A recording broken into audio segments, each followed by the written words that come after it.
Hey guys, gals, people around the world watching this here episode of Talking Stuff. I'm Jeremy Birmingham. That is Spencer Holbrook. He's very dark. It's very dark where you are, Spencer. Let's lighten up the mood. Can't help myself. There you go. Now you're talking. So that's Spencer Holbrook. I'm Jeremy Birmingham. This is Talking Stuff, the Ohio State Recruiting Podcast, brought to you by Lettermen Row and our good friends at Buyers Auto. If you're looking to buy an auto, go to buyersauto.com. Check out their selection of new, used, and all kinds of cars over there at Buyers Auto. Spencer, good day for the Buckeyes on Friday as they added five-star commitment TreVeyon Henderson, the country's top-ranked running back according to 247 Sports, the country's second-ranked running back according to the 247 Sports composite, but a player that committed to Ohio State without ever visiting as a top 10 player basically nationally and a top running back prospect, which after everything that Ohio State went through in 2020, to fill this class at running back with Evan Pryor and TreVeyon Henderson in a 2-week stretch in the middle of a recruiting dead period. For the people out there that were complaining about Tony Alford, this has to really sting almost, doesn't it? Yeah, it's kind of a bitter ending for their ploy to try and get Tony Alford, I don't know, fired, whatever they wanted to happen to Tony Alford. Weird. It was super weird. It was super out of nowhere. And, you know, the recruiting misses in 2020, I don't think had anything to do with Tony Alford. And so to lay all the blame on him for that, I think is just wrong.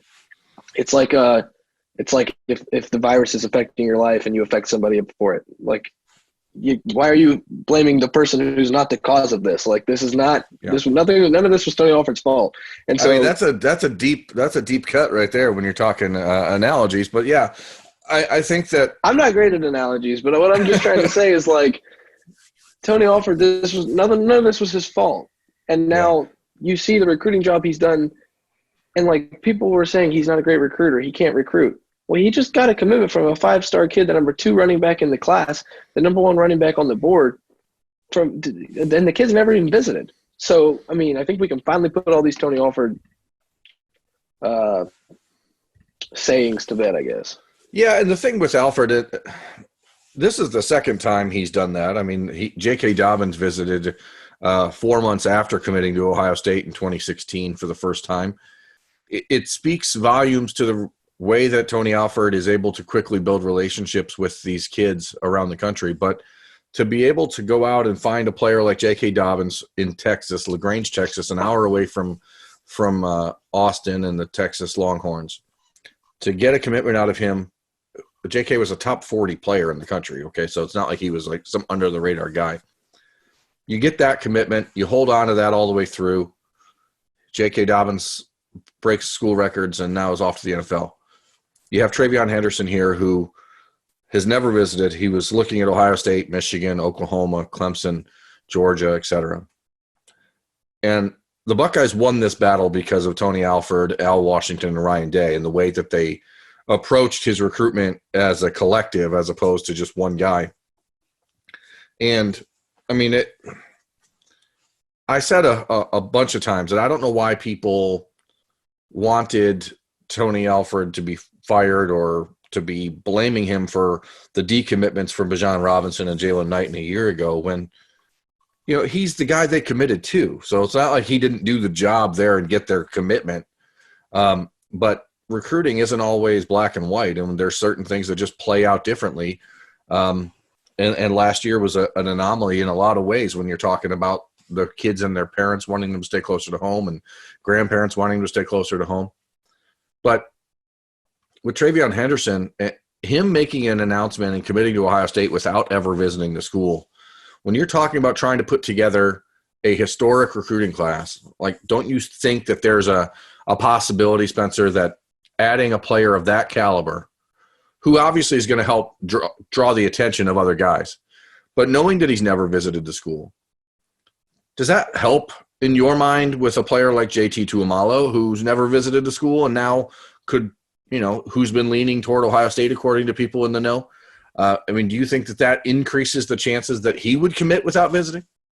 Absolutely. Absolutely. If there's proof in the pudding that you can commit to this school without visiting, and you can be a building block for a class. And I wouldn't say TreVeyon Henderson's a building block because he he's the 15th, right, commitment in the 15th commit, class. right? But if you see somebody else, another 5-star, say, hey, I don't need to visit to know what's going on there. It makes it a lot easier to make a decision there. And I think going back to your point about Tony Alford being able to reel in those commitments in 2020, only to have them decommit, like none of this would be happening right now if it didn't have, if what happened in 2020 didn't happen. If they would have gotten Bijan Robinson and Jalen Knight, I'm confident that there wouldn't be a TreVeyon Henderson commitment without visiting Ohio State, because he would have to see, okay, what's the role here? Because these two guys are going to be in front of me for 3 years. What's the role going to be for me here? Because, you know, everything happens for a reason, I guess, is what I'm trying to say. And every Ohio State fan is going to celebrate TreVeyon Henderson and Evan Pryor committing to Ohio State. It's also the same group of people who were mad about them not getting the 2020s. But if they got the 2020 running backs, they weren't getting these 2021 running backs. That's my opinion. Yeah, I mean, they would have got one somewhere, but it's more than likely, you're right, it wouldn't have been a combination of TreVeyon Henderson and Evan Pryor, and it certainly wouldn't have been this early for either one of them. But when you're at a program like Ohio State, if you have a down year at one position, it's almost a guarantee that you're going to have an up year at that position the next year. Like, that's just the way it is. Like, you know, and what you get with Henderson, I think, is just the impact that he makes on Emeka Ibuka, on JT Tuimoloau, as I've already said. You know, these other 5-stars around the country that are considering, like, hey, maybe there's something really special being built here. You know, it's rare that kids want to commit without visiting a school, but you've seen this happen with Henderson. We're talking about Tuimoloau as a guy that could possibly fall in that same boat. As long as he's confident that Larry Johnson is going to still be around and still be there, I could see him making that kind of decision based on just my own gut feel on the matter. I've never spoken to the kid. He does not talk to the media. But then you see, you know, there's a guy like Kamar Wilcoxon down who just recently decommitted from Florida again. I think he's done for good with Florida this time. He's been saying he wants to commit to Ohio State, and he hasn't visited, you know. So you just see this push. And again, we go back to what we talked about on Talking Stuff the other day. I don't think this is Ohio State pushing. I think this is kids around the country saying to themselves, holy crap, there's an opportunity here to be a part of something really special and historic. And if I want to be in it, I need to get in it. There's something that I think Ohio State fans and just recruiting fans should know. You know Ryan Day's recruiting style just about as well as anyone does.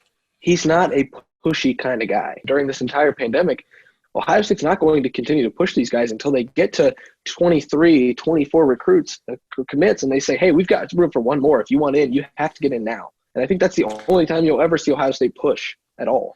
Yeah, I mean, I don't think that, as I said the other day, I don't think there's anything wrong with telling a kid, hey, by the way, if you want in here, we're getting close to filling up, so maybe you need to make a decision sooner than you were thinking. But for a player like Henderson or Emeka Ibuka or JT Tuimoloau or whatever, that spot's going to be there for him. Now, a guy like Kamar Wilcoxon, I think, is interesting because he's obviously a very good player. He's a 4-star ranked defensive back prospect. He's long and athletic and a player that plays with a real nasty streak. They like a lot about him, but the nature of the relationship with him isn't the same as the nature of the relationship as it was with TreVeyon Henderson before he committed. And so you just have to weigh these things differently. And it's not so simple an equation as this guy's a take, this guy's not. Like, I think Kamar Wilcoxon's a player Ohio State would really like to have in their class, but I don't think that they're in any position where they're like telling him, hey, you better do this today.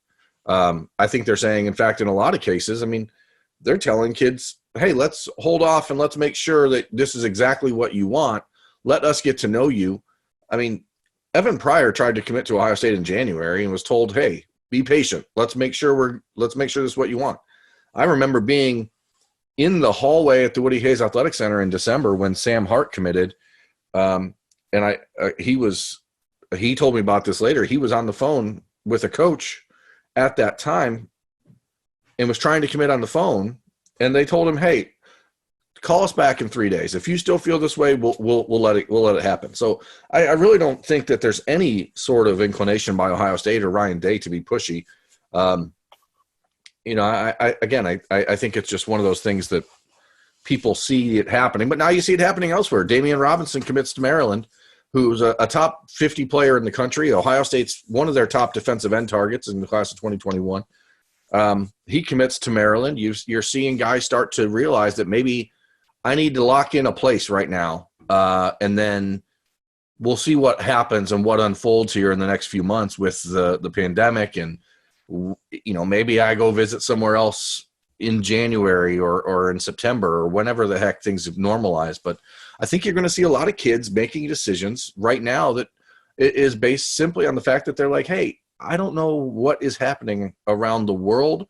And if I can help a recruiting class potentially, like a Damian Robinson, him committing now to Maryland is a massive, massive win for Mike Locksley and the Terrapins.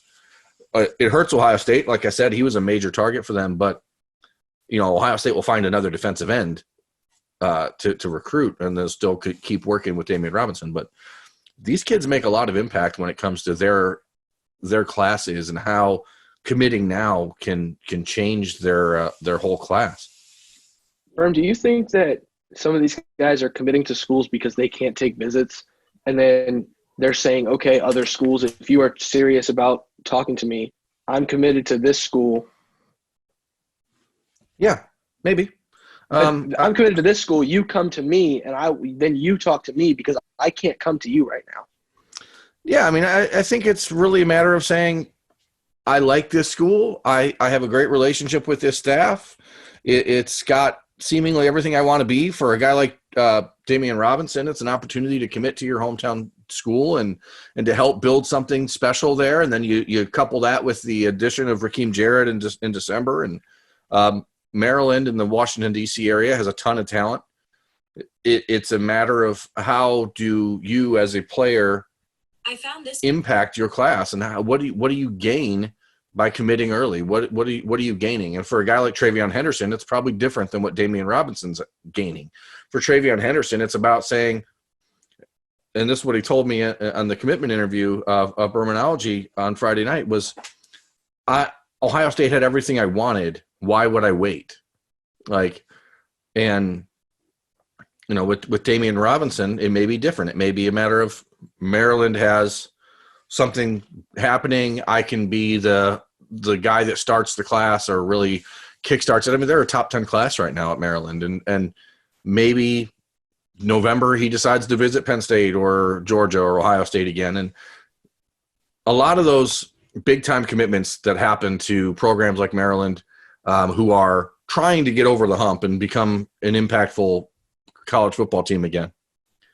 A lot of those things are sort of tentative. You know what I mean? It's like, well, I'm going to commit right now, but if in November this team is 4-6 or 3-7, it may be harder to hold on to that kid than it is if you're 7-3 or 8-2. Does that make sense? Yeah, I would agree with that. I think that's fair. Hey, can we shut down a talking point real quick? Sure. There have been some questions.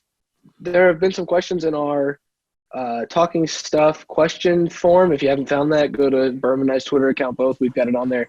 You can ask us any question. We'll answer it if it's a good one. If it's not a good one, well, come up with a better question. Try again. Yeah, try again. There have been a lot of people asking if Pryor could switch to a Curtis Samuel role and Ohio State could still take two other running backs. I just don't think that happens. That's just not going to happen. That's not in the cards. So I wanted to make sure that was just very clear. We can just put that one to bed. We can stop getting that, because I think there are 4 of our 30-some responses right now are about that, and I just wanted to put that to bed. People certainly are greedy as hell. Let's just get that out there.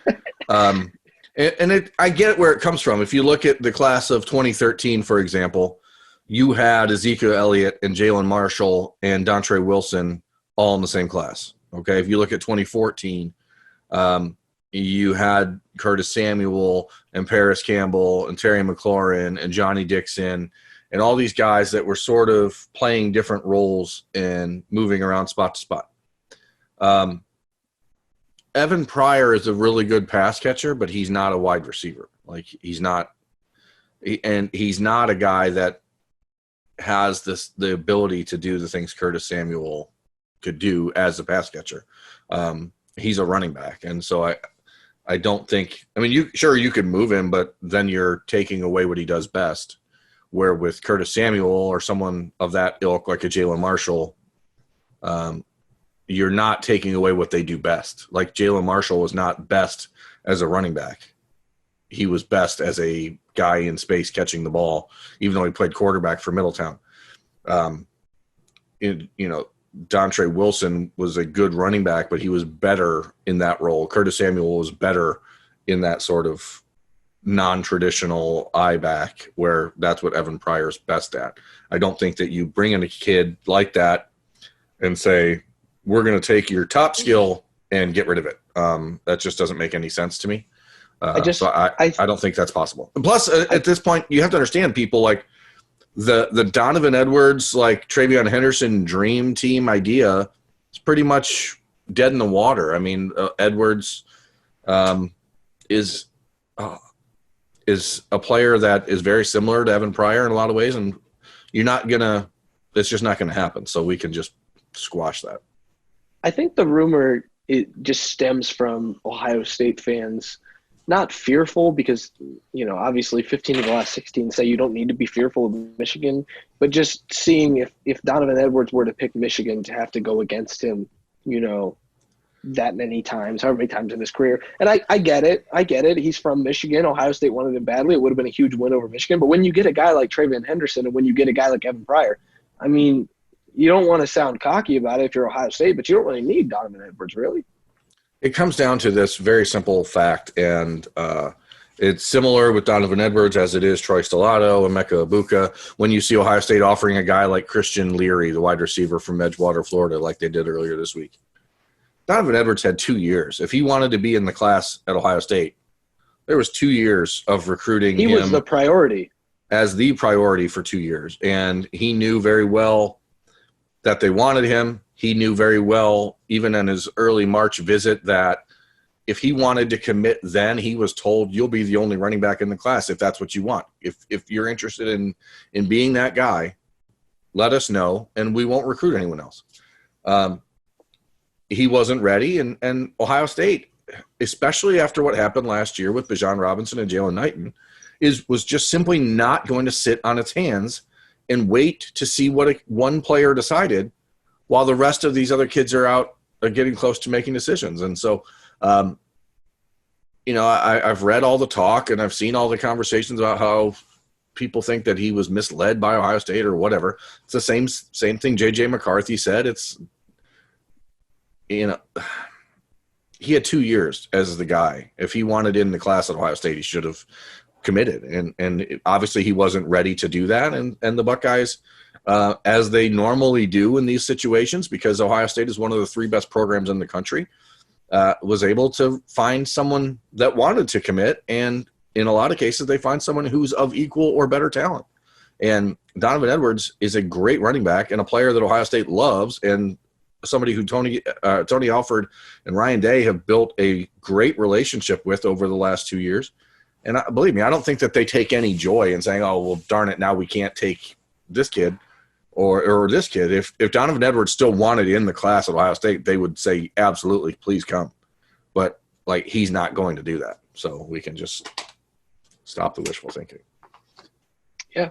Okay. I just wanted to, like I said, I wanted to clear that up. We've gotten a lot of questions about that. We're trying to make it more interactive with the people who are quarantined along with us. Yeah, I mean, I get it. I totally get the thought process, because why not? I mean, hell, in 2013, I think it was, Alabama signed 4 top 100 running backs.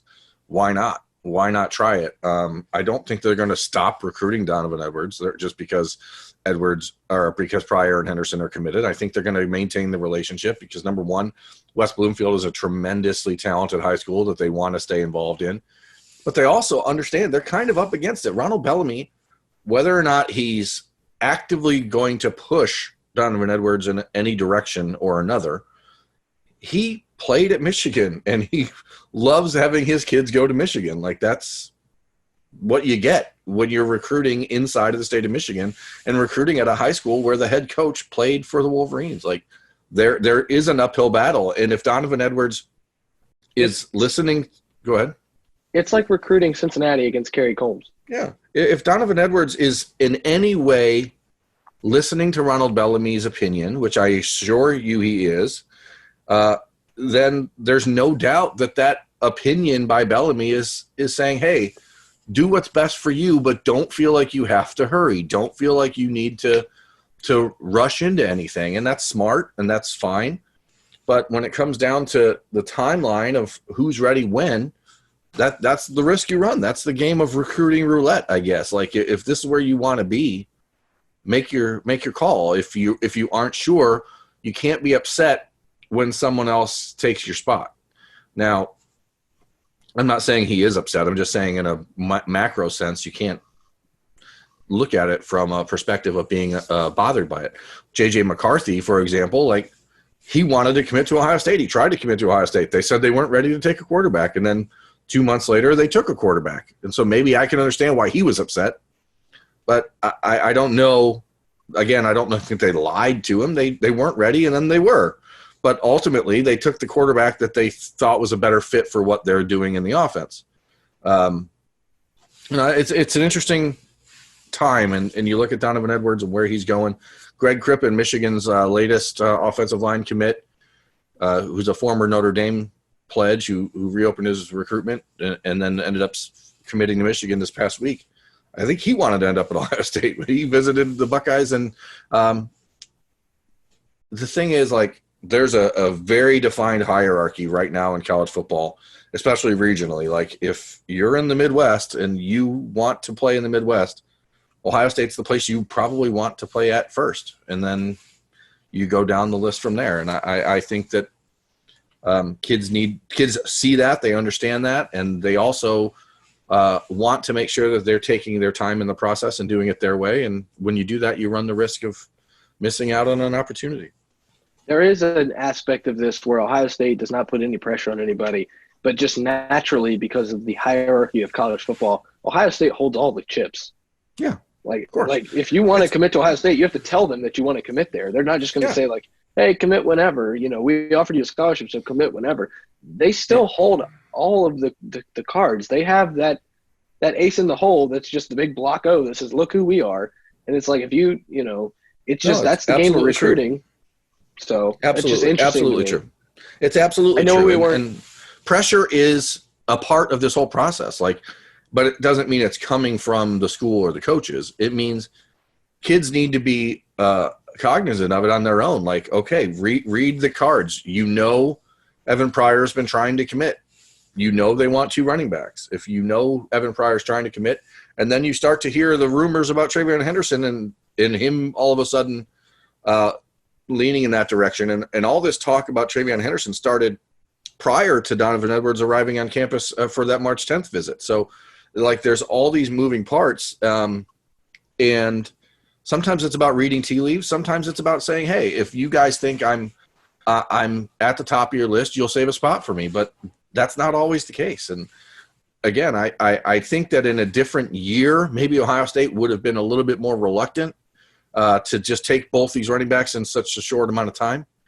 But after what happened last year, that there's got to be a side of Tony Alford that wanted to, like, wrap this up and show people, hey, I haven't forgot how to recruit. And so I think it's just a perfect storm kind of timing wise and need wise for the Buckeyes that led to this. But I didn't mean to go off on this Donovan Edwards tangent, but there you go. No, it's fine. This is good because it's still about running backs. And I think there is also a small aspect of, look who's on Donovan Edwards' list right now and look who's on Evan Pryor's list right now. I don't want to insinuate anything about Georgia's recruiting tactics, but if those guys would have gone to Georgia at any point during any visit, it's hard to imagine them, coming back and not being enamored. If they would have visited Georgia again before committing to Ohio State, it's hard to imagine them saying no to the Bulldogs just because of circumstances surrounding recruitment. Again, right now there are 3 or 4 programs in the country that have a different sort of recruiting swag and a different level. And that's Ohio State, Clemson, Georgia, Alabama. Everyone else is kind of trying to catch up to them. And you can't let these guys get to Clemson a second time because you'll lose them. Jordan Hancock. You can't let these guys get to Georgia a second time because you'll lose them. And you can't – I think LSU is creeping into that territory too. If you let these guys get there, it's going to be really hard. You see that with Grant Dellinger. Right now there's a run on him with crystal balls to LSU. And it's just one of those things where if you let those two running backs that you wanted really badly get there, and you already said no to one guy committing, you're running a risk of having another 2020. And then in 2021, in the 2022 class, you're really scrambling for a running back. Yeah. So I just think this whole I agree. Being able to wrap this TreVeyon Henderson thing up is huge for Ohio State, because now they can focus on the offensive line, a huge position of need for them just to continue stockpiling talent there. And that defensive line that's going to continue to lose guys and have turnover, they can finally focus on that now that the running backs in the secondary are taken care of. Yeah, and the thing with Henderson here and Pryor, and I guess everyone else, and all these kids are right around the country committing, and I'll point to Damian Robinson here again. You don't know what's going to happen after this situation stabilizes and recruiting visits can happen again. So the position you're in and is significantly better if after the coronavirus pandemic thing slows down and people get back to seeing other schools and visiting. The position you're in if the kid's committed is so much better than if he's not. Like, I know it shouldn't be that heavy of a thing, but like, those kids put a lot of thought into putting those words out there and saying, hey, I'm committed to this school. That is what I'm doing. It makes it a lot harder, even if you do go visit another school, it makes it a lot harder when you're there to be like, oh, yeah, this is it. This is perfect for me. Like, because, the first thing TreVeyon Henderson is going to do when he's able to visit a school is get himself straight to Ohio State. And so then you already have the strength of the commitment, the relationships that have been built over the last 5-6 months. Then you add on top of that the holy crap, this place is different and unique and crazy and good. It becomes difficult for other schools to pull away from that when that's happening. So I don't know. We could probably put a cap around that, but yeah. And like you said, these schools aren't going around showing these kids the trees on campus in the library. Yeah. So like the visits are kind of nullified at this point. But moving Absolutely. on, I wanted to we kind of introduced a reader question. I'm not going to pull up who asked it just because I'm recording on the laptop and I don't know how that affects it, because Zoom is a software that we're still toying with a little bit. Somebody asked who the building blocks of the 2022 class could potentially be, and also what quarterbacks are at the top of the 2022 list. And I think those two questions tie into each other. If you look at how Ohio State goes about their quarterback recruiting, securing a guy early in the class. So I think they're really good questions from readers, good, well thought out questions. And the 2022 class is going to start being built as the 2021 class begins to take shape. Yeah. So I just wanted, your thoughts on the 2022 building blocks and the 2022 quarterbacks. I wrote on Friday about how Ohio State was able to use the early commitments in the class of 2021 to kind of help bolster this current run that we're seeing right now, and because they were able to work so far ahead. But I think what's interesting about this pandemic situation is that right now is the time when Ohio State would be working ahead for 2022, and now they can't really. And I think that's going to be interesting to watch how that impacts them a year from now. That's why, you see guys like Gabe Powers in Ohio and Tegra Tashabola in Ohio, top 2 players in the state, and CJ Hicks. There's a 7 or 8 2022 guys in the state of Ohio that I think are likely to end up in the class. But at this point, they can't get to campus. They can't they can't talk to these kids over the phone. They can't call them. They can't FaceTime them. They can't get them on campus because of this current situation. And we don't know now if this situation extends into the summer and then you lose your summer camp opportunities with these kids.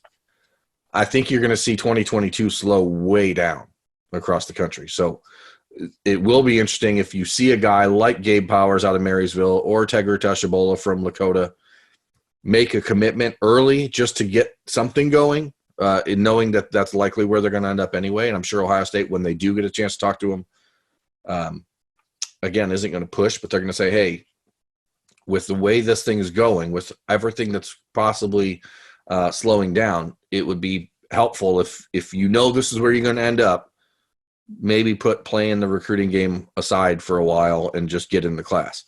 That said, I don't know that you're going to see that happen. Quarterback is different, I guess, even than 2021, because not only did you have Kyle McCord commit early, but he's from a neighboring state You had J.J. McCarthy come in and visit. He was from Illinois, so it's not like he's far away. Right now in 2022, around the region, you have Chase Harrison down in Centerville, Ohio, who's a good player, but I don't know that he's a guy that's a headliner in a class at quarterback.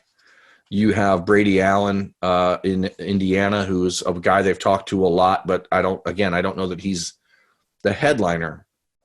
So when you're talking headliners, you're talking, Quinn Ewers over there in Southlake, Texas, who's the number 1 ranked quarterback in the country.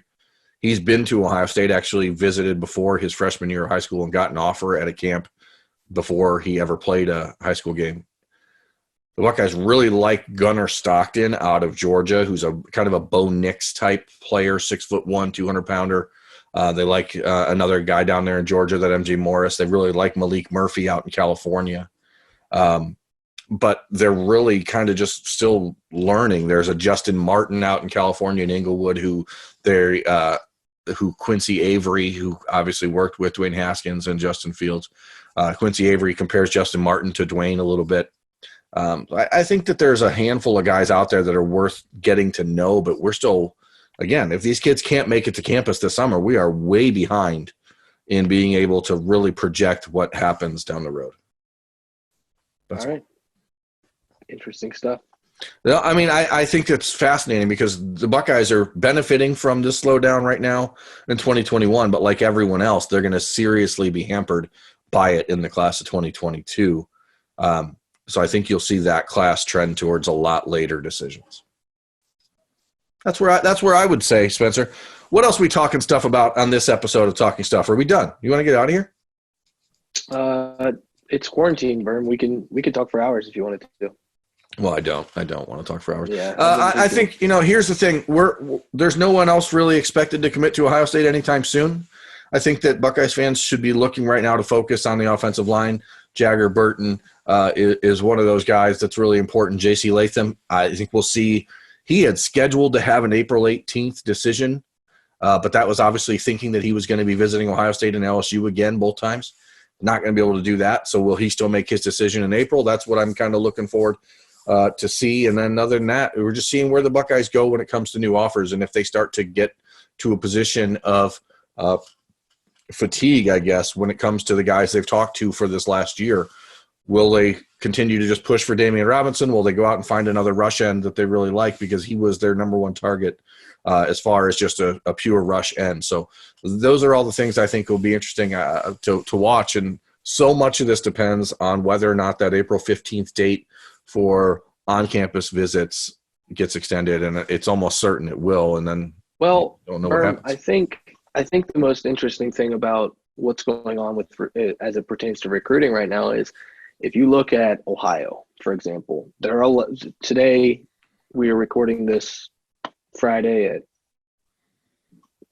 Friday. I don't know. Yeah, Friday night. There are 1,100 cases in Ohio.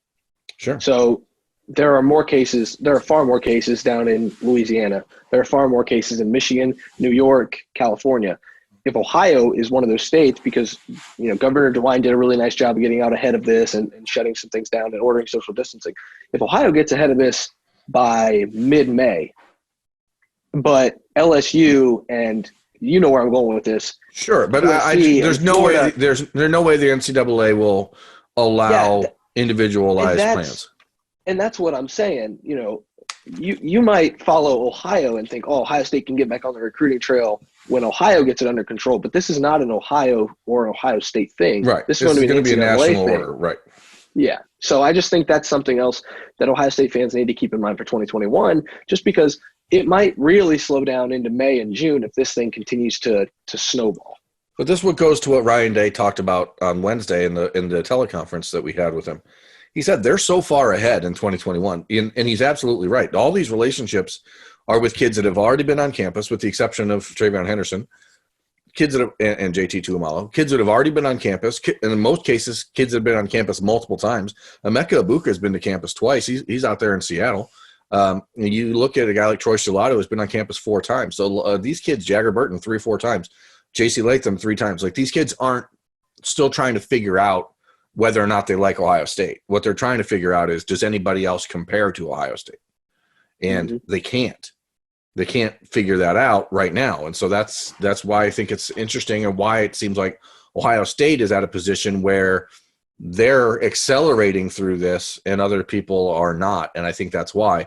But again, at some point that's going to slow down, because there's going to need to be a next wave of guys that they start to recruit in the class of 2021 as you lose players like Damian Robinson, as you wonder, hey, Derek Davis, we were going to see you on campus 3 times in March and April, and now we're not. How does that impact it? Does it mean you need to go out and offer another safety linebacker type combination player? So there's all these moving parts, and we can do our best to prognosticate what happens, but ultimately, like, this all comes down to whether or not the March dead period that we're now in gets extended, which again I expect that it will. If it gets replaced and it gets, that you're able to then say, okay, fine, you couldn't visit in March and April, but you can now visit in May when you couldn't before, especially because all these schools are going to be done for the school year, right?